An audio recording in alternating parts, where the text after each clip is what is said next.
You're listening to CAAT Tales, the podcast of SLC Faculty Local 417, your union connection. Each episode, we bring you real stories from our members, practical tips on your rights, and the kind of information that helps us all move forward. Welcome back to CAAT Tales. I'm your host, Julie White. We've got a rich episode for you this week. We're starting with a conversation that blends heart, humor, and a whole lot of insight as we sit down with steward Christine Tong. You'll hear her take on everything from teaching statistics to navigating life as an immigrant, the winding path that brought her to St. Lawrence College, and the unexpected rewards of supporting international students. She also shares how she found her way into union work and how her data and analytics background is already helping us build a smarter, more efficient system across the local. We're also digging into some of the big questions faculty face every semester, including SWFS issues, overtime, and what to do when the workload doesn't match the paperwork. Gillian joins us to break down what's a grievance, what's fixable, and what absolutely needs steward support. Later in the episode, we shift eastward for our member spotlight, catching up with Denise Nielsen on her sabbatical. She brings us stories, wisdom, and a beautiful reflection on reconnecting with her Celtic traditions. But first, we're kicking things off with a little fun. It's time to get to know your LEC, and this week, Christine Tong is stepping into the rapid-fire hot seat. Let's get into it. All right, what's your favorite meal to cook or eat? Takeout, which is kind of cheating. Favorite meal to cook? Probably, I would say spaghetti, just because it's easy and comforting. So when I'm in a rush, that's sort of my go-to. All right, what about your favorite takeout? My favorite takeout in Kingston's tough. Kingston's actually got a lot of restaurants for a small town. My current favorite is from Northern Chinese Barbecue downtown. They do Northern Chinese food, a little more spicy and very authentic Chinese food, so no chicken balls. That's probably my go-to, my favorite. Awesome, good advice. What's a simple joy that makes you happy? My goodness. That's a good one. I think cuddling with my pets. They give me a lot of peace and serenity. What's the most surprising question a student has asked you? Well, there have been a lot of really surprising questions. Let's see. The most surprising question. They're the inappropriate ones, which is, where are you from? Why are you not in China anymore? Which is awkward because I'm not even from China. So that's always my favorite one. Sometimes, you know what? There was a surprising one last semester. So I teach statistics, which generally my students are not a big fan of. So they will. One student asked me, what do I like the most about statistics? And I was having a kind of tired moment and I just couldn't think straight. And I said, I like that it helps me make money. Then they said, well, how much do you make? They were like, can you tell us exactly how much you made the last couple of weeks, last couple of years? And I thought, that's a weird question. That was surprising. I didn't think anyone would ask that question. Yeah, that's kind of one of those social awkward ones, too. Yeah, I have some awkward ones, yeah. What's the one thing you'd like to tell your younger self?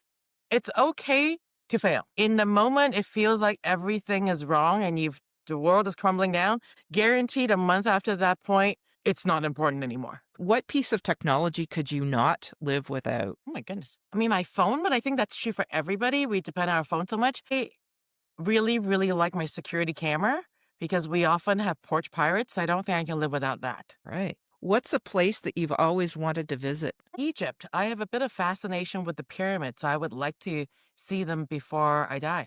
Okay.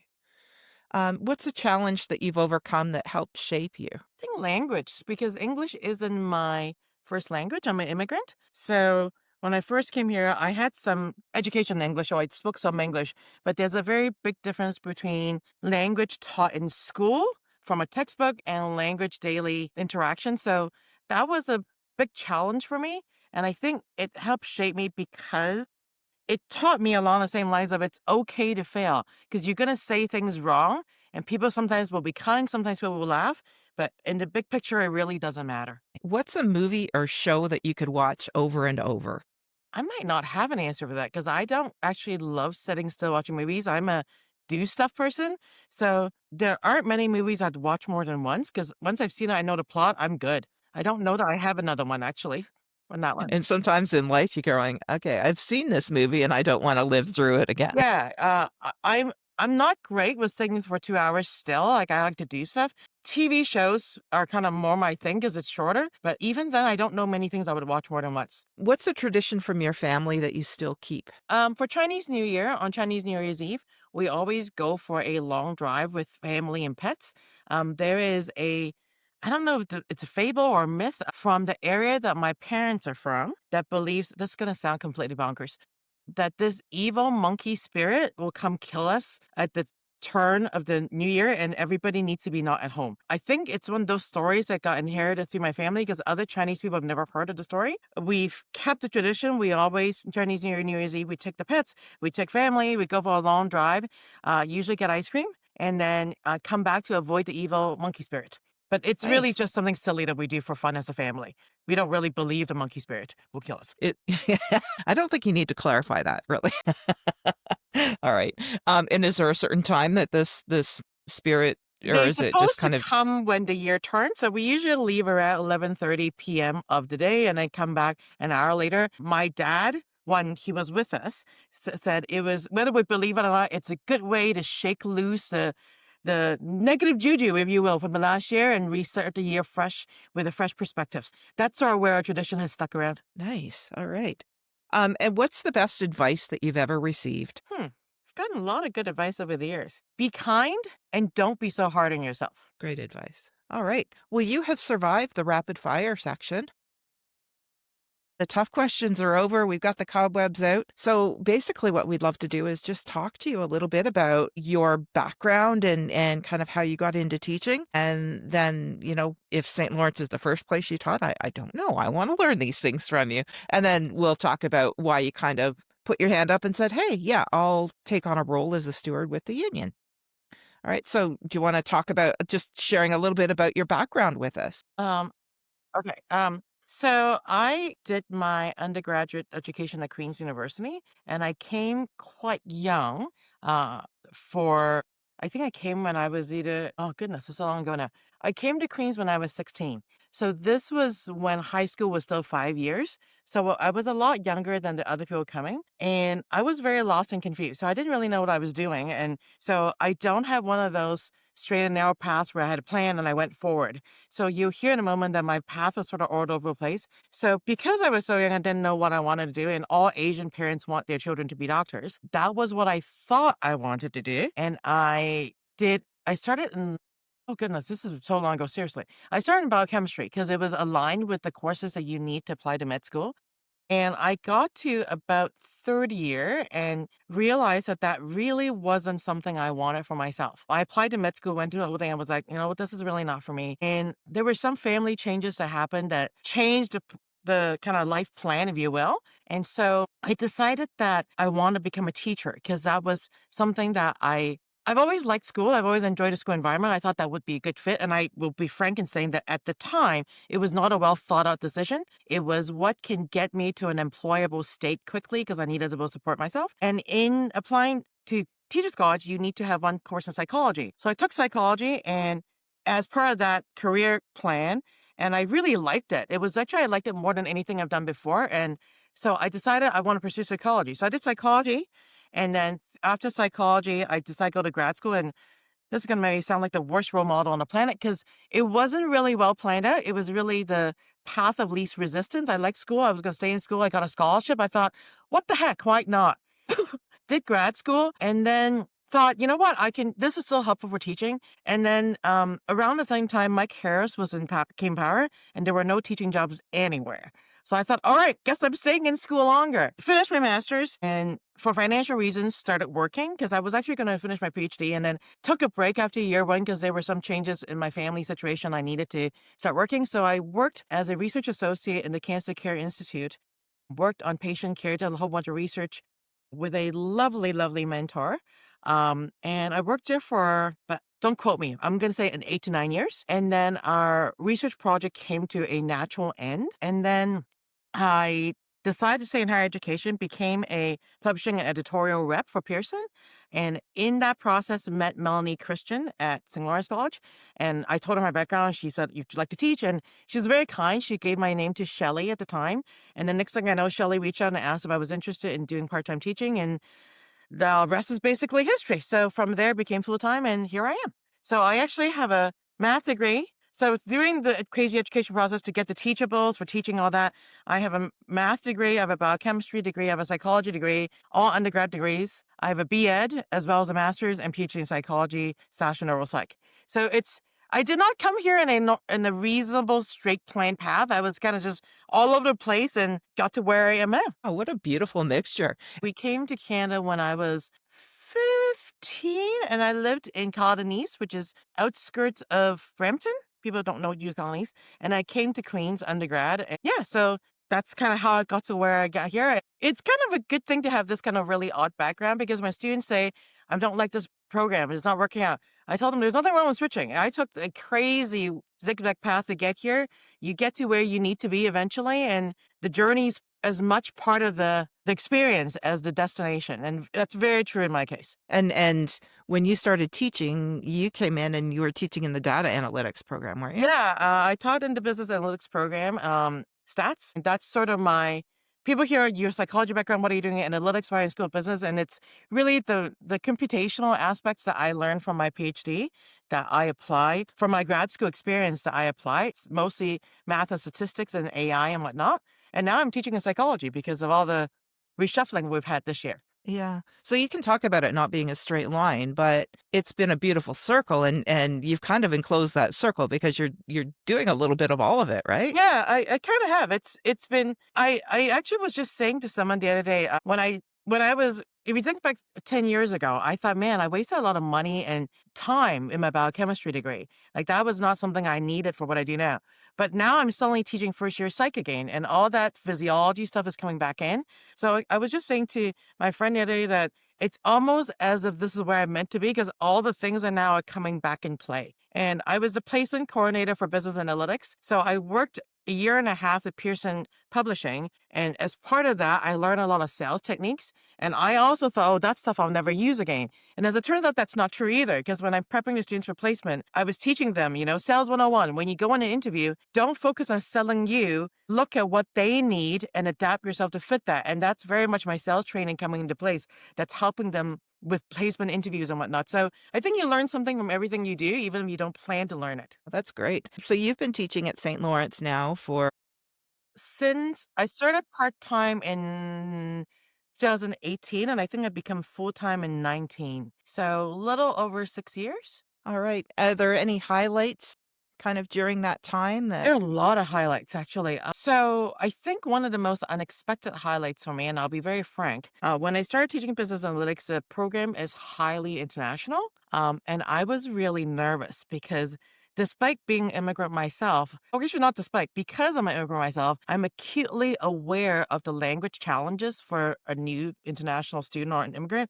And I was very, very nervous in that I'm teaching them statistics, which has a language of their own. It's got its own lingo that's not part of the normal vernacular. And these are students who are going to have, in addition to that, the English barrier. And I was very nervous about that. And I was so stressed that I threw up before the first day I taught, to be honest, because I'm a bit anxious person. I was very hesitant teaching in an international program because I was nervous about this double language thing. How much stats can I realistically teach them? And what surprised me was there was an aspect of being the international program that was really rewarding for me that I hadn't anticipated. Because in addition to teaching them the content, I was teaching them and helping them almost like a tour guide, if you will, guiding them into this new life, this new world. And having been an immigrant, gone through those challenges, I could relate to a lot of those experiences. And I think that really helped me bond with some of my students in the national, from the international stream. And many of them have stayed in touch. And I've received lovely emails stating exactly that, stats maybe not their favorite topic, but they really appreciate having someone, not as a mother, but as like a guide in this world that was very scary to them as well. So that aspect was a rewarding part of my job that I didn't anticipate or expect. It was actually something I was very nervous about teaching an international heavy program. And I think that might be in many ways the part that was the most rewarding for me when I was teaching in that program, that I was teaching these young people how to build a new life. And some of the advice I gave that I don't think I could have given had I not lived through that myself. Does that make sense? It sure does. The role modeling aspect of it is Yeah. just huge. A lot of them, because our program had such a high international proportion, a lot of them kind of stuck to each other because they've come from each other. And I kept saying to them, I get you want to be comfortable, But let's be realistic. The employers in Kingston are not your classmates. So I kept telling them, you can socialize within your peer group, but you need to get out there and socialize with locals because those are the networking opportunities you need to build. And many of them said to me that that's not something they probably would have done had I not nagged at them every week about this. And it made a difference for them, which is really nice to hear. Yeah, it's really pushing beyond your comfort zone, right? And now you've joined the LEC as a steward. Why did you decide to do that?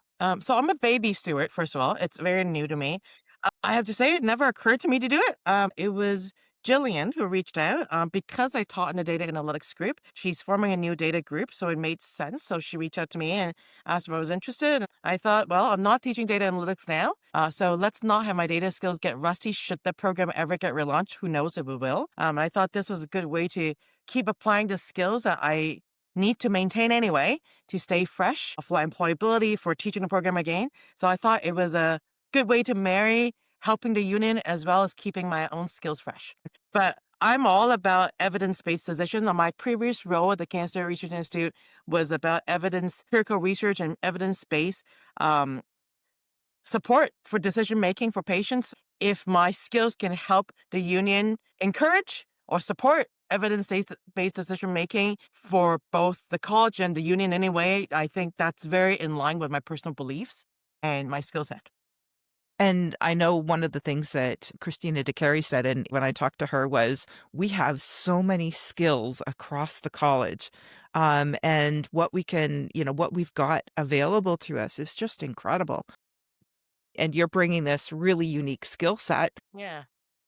as well. So really helping shape and define our policies and things. So you may refer to yourself as a baby steward. There's lots of room for people and I haven't been there that long myself either. I'm a baby still too. When I think we started probably at the same time. So lots of different things that we can do and roles that we can play. Is there anything specific that you want to achieve with your union activism? I hadn't really thought about that, but if I were to give an answer on the fly, I would say to help make the systems to help the processes of people doing stuff for the union and maybe to some extent the college more efficient.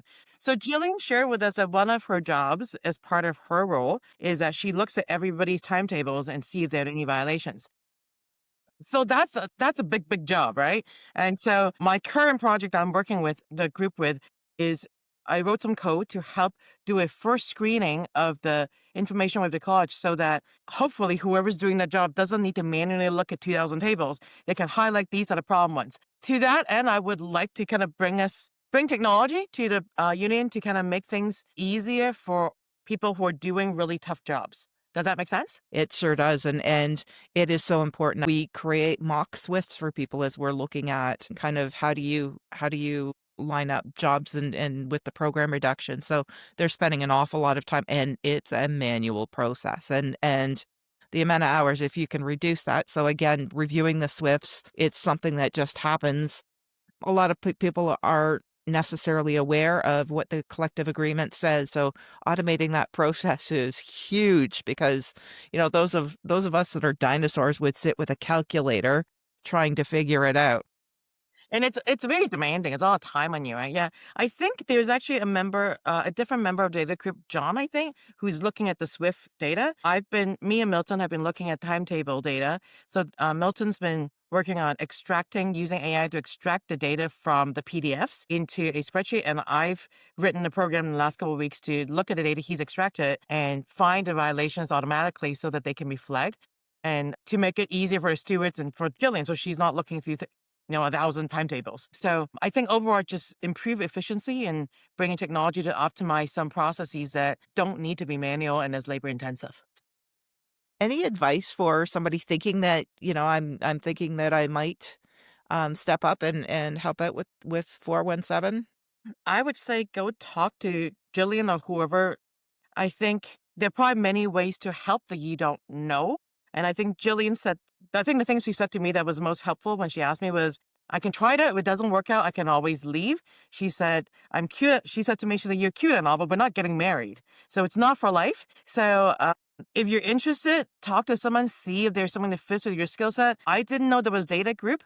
So there might be something that is there that fits with your skills that you can try out. If it doesn't work out, you're not, locked in for life or anything. Yeah. And kind of the longer you're there, the more you're going to hear those conversations about, the things that are happening too. And you'll be able to kind of look at it with your analytical mind and go, well, why would you do it that way? Yeah. And those are the things that we really need. So really looking forward to having you kind of at the LEC table as well. So That's just, I've worked in a unionized environment before, and I would say that union at SLC is much more visible and accessible. So I really appreciated that. Whereas the union before, in my previous environments, it's felt like this big thing that's invisible that I don't know how to get at. You know what I mean? So I really appreciated what the unions brought to the table for us in supporting us. I've talked to Tabitha, I've talked to Gillian, and they've all been very approachable humans. And I think it's a very different vibe with this union than other unions I've dealt with. I've really appreciated it. I will say that, and this is probably on me, or I was not aware. It'd be nice if faculty or union members, if there's more of a social aspect. I feel like when I first started working at SLC pre-COVID, there was more social stuff going on within departments, within stuff, like in different organizations. I feel like COVID, broke a lot of our social muscles, and it'd be nice if we had that back up, but it's entirely possible it's happening and I'm just too oblivious to be aware of it. Because it's been a tough year. It's been a heavy workload year. And I feel like a lot of things that I might have otherwise noticed, I've been so buried in work, adapting to teaching in a different program because my program got shut down, and suddenly prepping all new courses in environments. I've just been this has been a busy year. So I don't know if I've just missed out on social stuff, but I think I'd like to see that more. yeah, and this is a perfect segue because there is certainly a movement afoot to figure out what we can do to create more social activities. Simply because the college isn't providing a lot of opportunities for kind of those cross-collegial things. And it seems that, since COVID, we haven't fully returned to the school either. Yeah. So you don't run into people like you normally Mhm. would. And so that's where kind of we've got a social committee that might be one that you want to kind of join as well if you ever get time. That's just starting, like our data group, and I believe Tabitha is leading it. But we're looking at how can we pull people together and looking at doing events in Kingston, Brockville, and Cornwall. And now, another fun episode of Is It a Gripe or a Grievance? Hi, Gillian. I do my best to be easy to work with and to provide a lot of support to students and faculty in my program. I work beyond the hours on my SWF, and I know you probably don't want to hear that, but I do it because I care. But I'm tired. The first week of the semester, my associate dean emailed me asking me to help out and take on 2 weeks' worth of classes for another course because the part-timer who was assigned to the course didn't show up. My SWF is already full. If this was added on, I know it would put me over their maximum 44 hours. But there was no mention about voluntary overtime or overtime pay. I went ahead and did what I always do and helped out for what turned into 3 weeks of coverage, but I didn't see overtime on my pay. Can you look into it? Absolutely. So this is an absolute could be a grievance. It happens every semester on any particular campus, and it could happen in the first 2 weeks or it could happen in the middle of the semester. Managers will forget or get distracted sometimes and not submit payment. Technically, because our SWFs are maxed out, we didn't have to do it. You don't have to do it. But a lot of people, because they want to see their students succeed and are kind and generous and all of that stuff, will take on, 60-hour weeks for 2 or 3 weeks. Payment needs to be had, and it needs to follow the same overtime rules as between 44 and 46. So there's a calculation that the SWF does about how much that is, how many students, how many hours, blah, blah, blah. You should be receiving that as compensation. And if you don't receive it by the end of the semester, you need to meet with a steward because that's an absolute grievance. And cannot be gotten away with. Really scary, slippery slope we see some faculty get into, where they're always relied on to bail out programs with lack of faculty in them. You can ask for a revised SWF. If it's less than 2 weeks, they're less likely to give it to you, but you still need to have compensation. If that 2 weeks turns into 3 weeks, then yes, there should be a revised SWF for that 3-week period, and there needs to be compensation. If it's beyond 3 weeks, absolutely there needs to be a revised SWF. In fact, then it needs to come to the union, and we would probably reject it, especially if you're in super overtime of over 47 hours. And now it's time for another edition of Member Spotlight. Today's Member Spotlight comes to us from the future. Well, one time zone ahead. We're excited to catch up with Denise Nielsen on her sabbatical on the East Coast. And we're going to kick things off with another round of the rapid fire. Are you ready, Denise? All right. What's the last book you read? The last book I read was a book called The Paris Express by Emma Donoghue, which is a new, well, it's a new to me book. I think it's fairly new. I think it might be one of the award books in something or other coming up this spring. But yeah, I just read that book and it was really good. It was really interesting. What's the most embarrassing thing you've done on an MS Teams call? On an MS Teams call, I don't know. I'm sure somebody else would be happy to tell me, but I don't actually know. I certainly haven't had any of those incidents where I've had, the wrong clothing on and forgotten or something like that. So I don't think I've done anything too horrible. I hope not. What's a tradition from your family that you still keep? That's a good one. I suppose I always think of Christmas and things, but I want to get away from Christmas. So, this week was Imbolc, which is an Irish celebration of sort of an in-between time, not quite spring, but we're leaving winter behind. And my grandmother was Irish, and so I found myself, and again, I think this comes back to wanting connection. There's so many terrible things happening in the world that I'm finding myself more and more interested in connecting with things that resonate. And so one of the things that resonated with me was the sort of, and I'm not really a very religious person, but the sort of the celebration of the coming of the spring and recognizing that there's a transition happening and that it's okay to just enjoy it without feeling you have to do anything about it. So I think that would have been something my grandmothers would have celebrated. It's not something that's in my family, but I've sort of really, I guess, found those roots again, and I'm really interested in those kinds of celebrations. And what was the name of it again? It's Imbolc, Imbolc. It's the Celtic, like my family, some of them are from the Isle of Man, so there's a lot of these Celtic traditions, like you've heard of probably Beltane, and like the midsummer and all of those different fire feasts and the sun feasts and those times of the year. I just started thinking about my grandmother and how she was this fountain of wisdom, and she would always talk about how there's always going to be enough time, and we just have to deal with the day we have in front of us. And I think some of that old wisdom I sometimes need, because I have a habit of doom scrolling sometimes because I want to keep up with the news, and then I regret keeping up with the news, and so I have to pull myself back.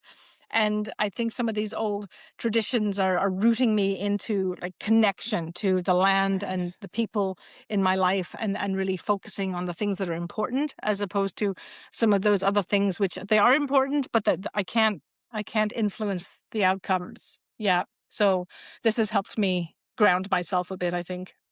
Very neat. Okay, going back to that oral culture and a oral Yeah. tradition. Yes, very much so. All right. Would you prefer to be reincarnated as a hummingbird or a panda bear? Oh, a hummingbird. A hummingbird. Yeah. Okay. What's your favorite season of the year? Fall. Every day. I mean, it was fall all year round. Find me very happy. What's the most questionable food combination that you enjoy? Chip buddies.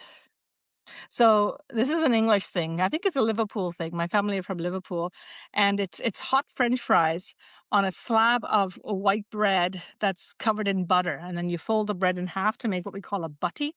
And it's in England, French fries are called chips, so it's a chip butty, and it's just delicious. It's like a comfort food. Yeah. Weird, hey? Don't judge me.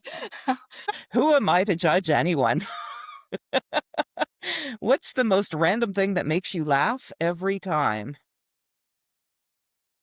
um, I don't know. I don't know.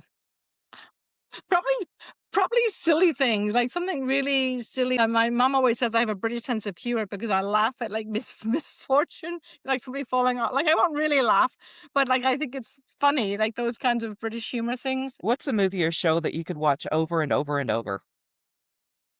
Um, well, right now we don't have TV, so we haven't really we don't really watch TV. But my husband and I were looking and watching All Creatures Great and Small, which is a British TV show. Now, there was an old one in the 70s, I think, that I used to love, and we've watched that a few times, so we've certainly watched it more than once. And then this is the new version of it that's on BBC. I think it's, and we've been watching that, and I could watch that over and over. But again, it's because it's calming, it's grounding, it feels, it's a different pace of life. And I think sometimes it's a bit of an escapism for me because it's all about going back to like a slower pace. And I feel sometimes that we live in a world that is so fast that I'm really craving a way to slow it down. So yeah, All Creatures Great and Small would be the one that I'm currently binge watching over and over again. Lovely. If you had to wear one outfit forever, what would it be? It would probably be something really comfortable, like just jeans and a t-shirt and my favorite sweater, like just something like that. Yeah. I'm not really a fashion plate exactly, so I don't think it would matter much. Okay. What's the oddest superstition that you follow? These are good questions. I suppose, I mean, I don't follow it, but at the end of every month, I always think about waking up the next morning on the 1st and saying rabbit, rabbit. And I have no idea why. And I never remember to do it. But it's just something that has stuck in my head from when I was a kid, I think. Yeah, I never do it. I would never remember to do that. But that's what I think about when I think of a superstition. What's the funniest thing that you believed as a child?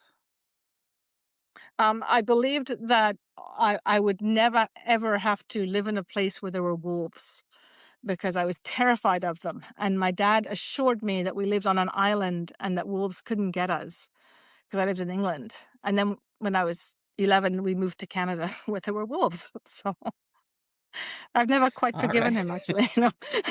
Do you hear coyotes at night in Cornwall? I used to live on a farm. We had a farm a few years ago, and we did hear coyotes. We had sheep, and so the coyotes at night used to terrify me. Not terrify me, but if I heard them in the night, I knew that we would have potentially sheep deaths. So there was Yeah. often coyotes attacking the sheep, and we had a great sheepdog. But it was one of the things, and I love hearing the coyotes. I love wolves now, but I did not like listening to the coyotes when I lived on a farm. What's your go-to comfort food?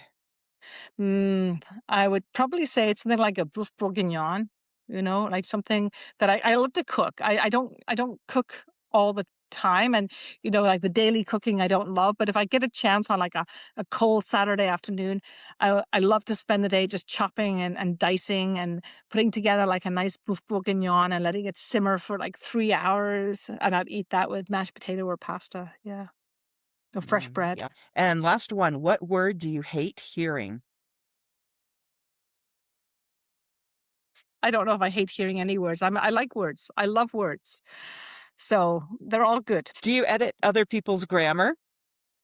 I don't. I actually don't. I mean, I was a book editor for a long time. So yes, I did. I have done, but when I was book editing, that was really the last part of the process. It was really editing for plot structure. It was novels, so plot structure and voice and consistency and the pacing, that sort of thing. And yes, as part of that, you do grammar and sentence structure. At least you did before AI. But I don't.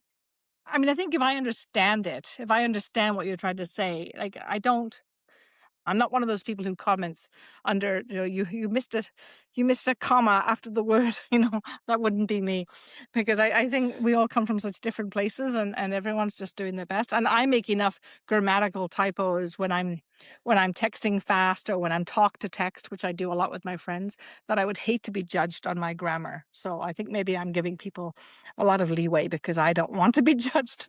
And I have very good grammar when I type, just not when I text. There you go. And Yeah. The world is changing yet The again, world is right? changing. So I don't know. Yeah, I Here don't we know. I think are. everyone's going to have perfect grammar, but not necessarily perfect thoughts, you know? So that's going to be interesting to watch it all unfold. I do have one kind of burning question for you, and it Uh-oh. is, where do you stand on the Oxford comma? Oh, I am a big fan of the Oxford comma for clarity. Yes. Now, you don't Okay. always need it, but if you need it for clarity, you should include it for clarity. I nearly always use an Oxford comma, but yeah, I know it's very divided. There's a lot of people who really don't like it. What about you? Are you an Oxford comma Um, person? I grew up in the journalism world, so we do not believe in the Oxford comma in Canadian press style. So Mm-hmm. when I had to adapt to APA, I got used to it. Um, Mm-hmm. I don't have strong feelings either way, but it's just it really is a big divide.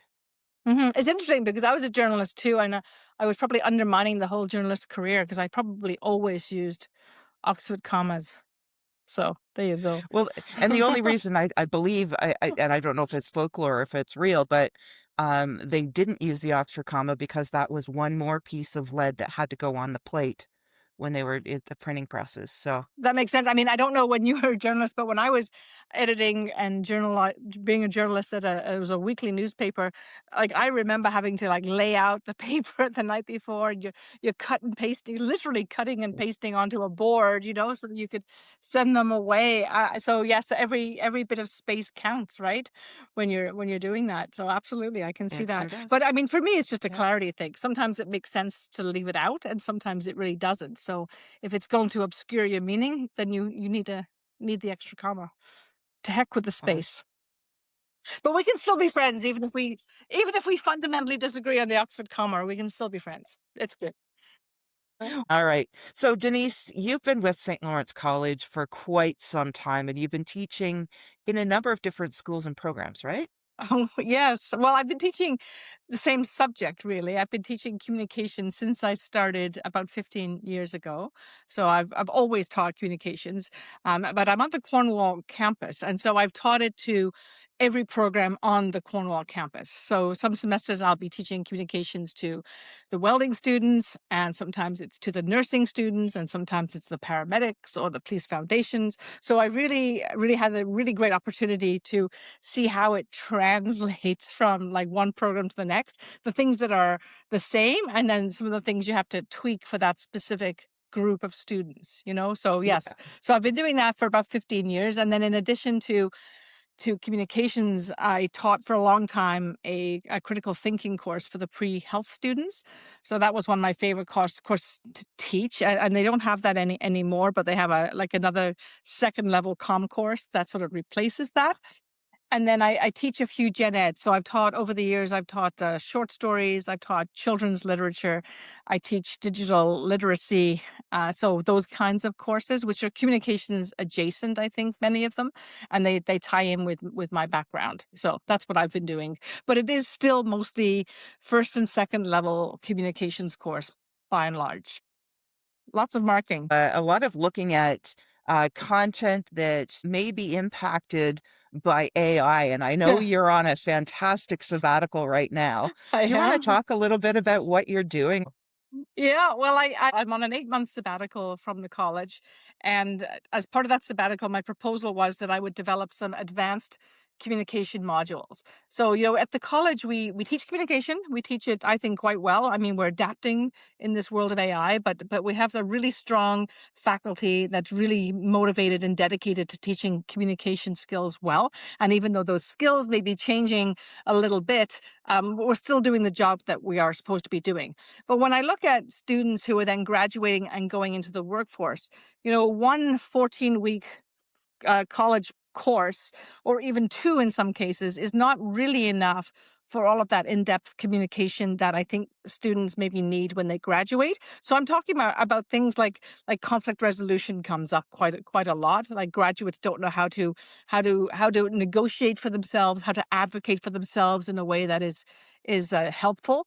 And just like interpersonal skills, public speaking. I mean, I know we do all of those things, but I'm trying to build some advanced modules that really give graduates probably an opportunity to go back to them and say, you know what, I really need this particular skill. And I didn't either learn it or I went over it, but I could really brush up on that skill. And so my goal was, when I proposed this, that I would develop some modules that could be used for graduates who could come back and take some micro credits on something that was specifically of interest to them.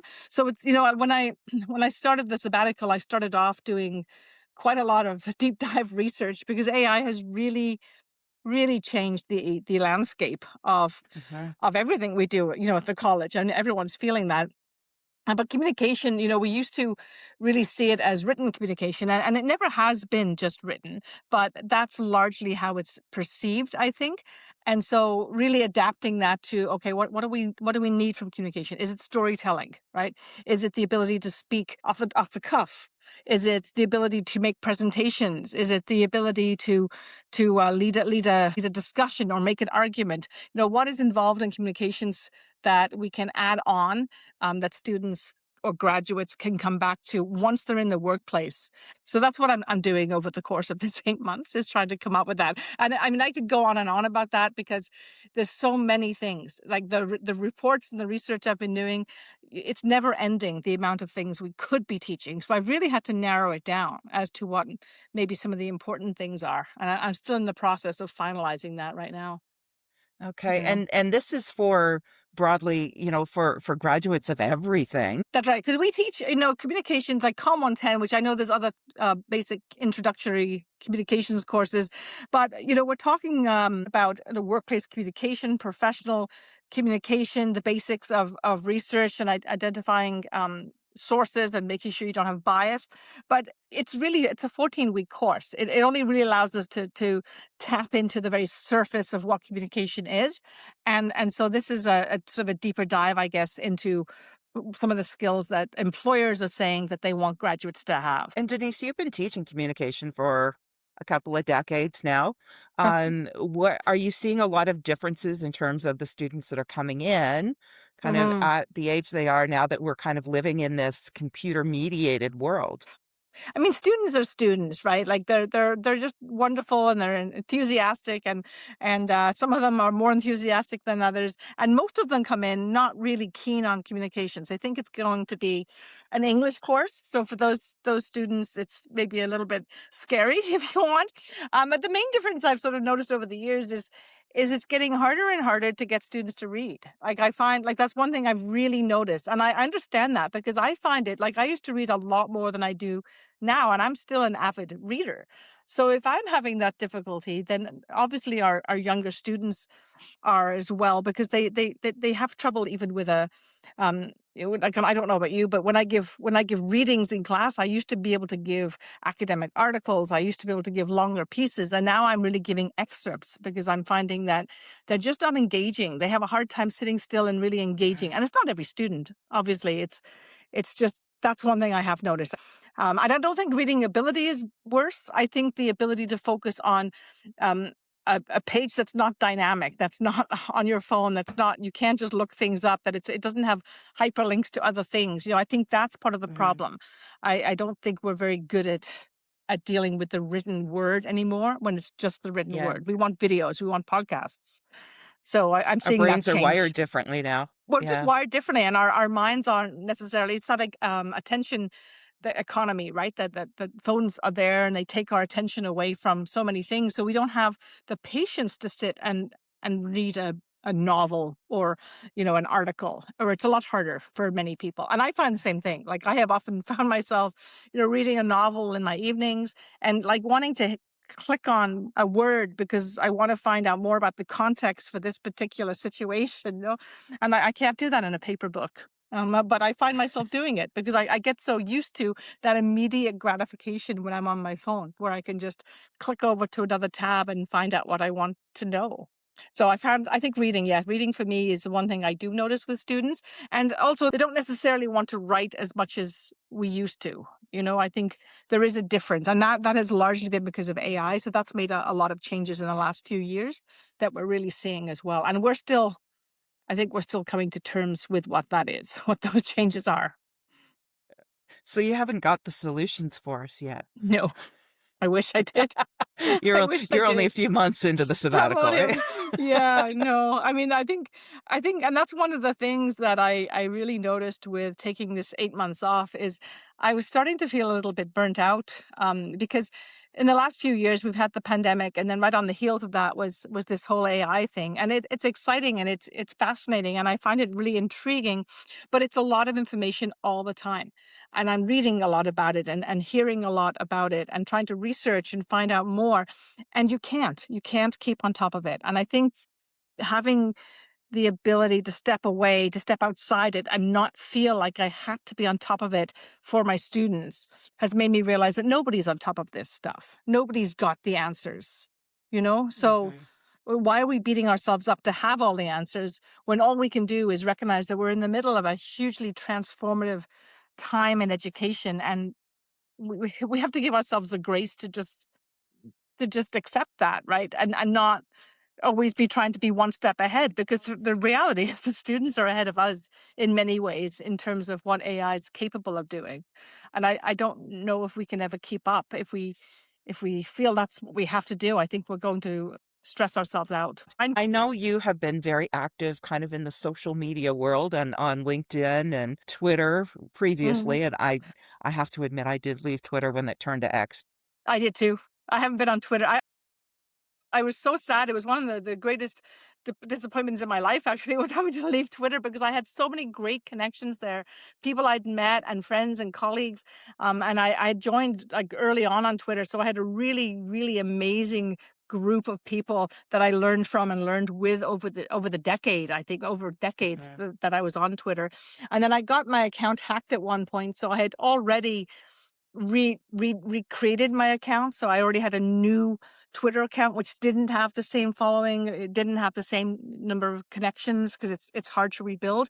And so when X came along, I just walked. I was just the toxicity was not worth it for me anymore. And it was sad.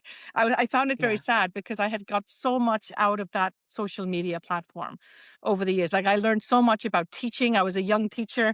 I was sort of new to the college when I started out, and I learned so much from colleagues, both at the college and both in the greater community, So I'm always been really grateful for Twitter for that. And so it was hard to let that go, and to let those connections go, because that's really largely what happens. So Mhm. now I am on LinkedIn. I'm finding LinkedIn to be so inundated with AI. It all sounds the same. It's all starting to sound the same. And I think my biggest pet peeve right now is algorithms, whether I'm on LinkedIn or whether I'm on Instagram. I feel like the people that I want to follow are the people I don't see. And so I'm getting all this stuff in my feed. So I've really backed away from, I think, social media largely in the last while. Yeah. So I don't know. I'm not sure. And people keep saying, would you join other social media? Like, I don't think I will. I think for me, social media is past. Like, it's like I feel like we're going into something new now. And for me, that's actually a return to more analog. Maybe that's just the time of life I'm into. I'm tired of always being on, and so I'm walking away from it a little bit. Yeah. Well, I think AI has probably taken it over, so it's become less social. It's less And social. that's why Yeah. we were there, right? And Yeah. now it's a lot more about selling and It's very much a commercial marketplace now. It feels like Mhm. everyone's trying to sell you something. It feels like everyone wants you to comment so they can send you something free. It feels like everyone is trying to make money, right? They're commodifying the whole experience. And before it was, I mean, you were there at the earlier stages of social media. It was a Mhm. social connection. It was a way for us people, especially introverts like me. I really enjoyed the ability to talk to people online and to find out what they're doing and really to follow along without that whole in-person aspect having to always Yeah. happen. But now I find myself going back to in-person. I want real connections with real people. I don't want a bot commenting on my post. I'm tired of that. So Yeah, yeah. and I think that's probably where communications is going too. In the Hmm. courses you're developing, it's really about how do you create those conversations and how can people communicate in the workplace? And I think we're in a full circle moment. Yeah, I feel that way too. I think for a long time, and I mean, I've done a lot of thinking about this over the last 8 months, and I really don't have any great answers. But I do feel like we are in like a full circle moment, as you say. Whereas before, you could have a persona on social media that you could. It was still you, but it was like a version of you that you could really curate, And I feel like now those versions, they're almost too easy with AI, but everyone sounds the same. And so now what people are looking for are authenticity, people they can trust, people that they can, talk to face or even online, but they know that they're who they say they are. And I think there's a little bit of skepticism on my part as to who I'm talking to now. Right? Are they a Yeah. real person? So people I know, it's fantastic. But if I don't know them, I'm naturally suspicious. My suspicion is coming out. I read too many Agatha Christie novels, I think, as a kid. I'm suspicious of everyone. And on social media, they're all hiding behind, it could be anyone these days, right? Like videos you can't trust, photographs you can't trust, words you can't trust. So that authenticity piece to me becomes super important, that you become connected with, or you stay connected with people that you feel are really who they say they are and can do what they say they can do. And so when it comes to Awesome. communications, I think that just it comes back to like, how do you communicate who you are in a way that is valid, and that is a way that is going to let your audience know that you are in fact who you say you are, and that they can trust you to be the expert in this field or the person they want to hire, or that when you make a recommendation to your boss, that it's one that you can really stand behind, right? So that trust piece, I think, becomes a cornerstone of communication in a way that it wasn't necessarily before. It was still there. It was still important, but we trusted it more instinctively, and now I Mhm. think we have to find ways to make sure people understand that we are who we say we are. Yeah. It's brilliant. And Denise, I know you're somebody who loves the environment and kind of you take that deep breath outside and that's where you get a lot of your energy from. Do you want to talk a little bit about that? Oh, well, I'm in Nova Scotia for my sabbaticals. The Maritimes is where I grew up, where I went to university, where I lived for a long time in Halifax. I was in the military, in the Navy, and I worked in Halifax for many years. And so this is like coming home. It's like literally a breath of fresh air, because the sea air does something to me. I don't know what it is, but being able to walk out my door and smell the salt in the wind just makes me happy. So I feel really laid back and relaxed when I'm when I'm here in Nova Scotia, really enjoying we're living in Wolfville right now, and the ocean's not that far away. So I really like that part about it. But I do like the outdoors, as you say. Like in the summer, I like to bicycle. Like I love where I live in Ontario, because we have such fantastic cycle paths, and I can bike down them for about 45 kilometers without ever having to go on a road. So I do enjoy the outdoors very much, and I feel like when things get too much, I feel like stepping outside allows me to collect my thoughts. So I just have always appreciated going for a walk, taking the dog into the woods, going for a bike ride, biking to work, swimming after work. Those things I feel really help me um, understand, what went well in the day. It helps me reflect, and it helps me get perspective back if I'm somehow missing it. So those things are very important. Yeah. But definitely Nova Scotia Excellent. it's a nice place to spend 8 months for sure. Yeah. And that salt air, The salt air. it's the thing it's helping you It's with your cold. clear I will thinking. say that we've had nothing but snow for weeks now. But today, Yeah. there was a spring-like feeling to the air today. I was able to go out without zipping my coat up, and not for long. And I'm sure the bad weather will be back. I don't do as much beach combing this time of year, that is for sure. But I still just really enjoy. There's just something, there's something homey about being back in the Maritimes. So I'm enjoying it while it lasts. Nice. Nice. Lots of great music and food. Yes, exactly. And when are we expecting you back in Cornwall? Mid-April, mid-April. So not too long from now. In fact, Okay. it goes very fast. I was home for a few weeks over Christmas as well, so I did have a chance to stop in at see people at the college, see some colleagues. That was really nice.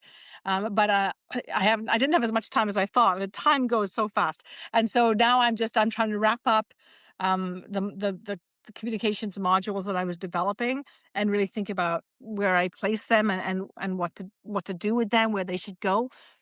So it's just there's a lot of work to do actually between now and April. So I have to sort of get my head in gear now and really get down to the nitty gritty of organizing it all and putting it together. So that's going to keep me very busy for the next 2 months, I think. So much for that lovely, relaxing Oh, sabbatical. well, the truth is that it is, I mean, yes, it's work.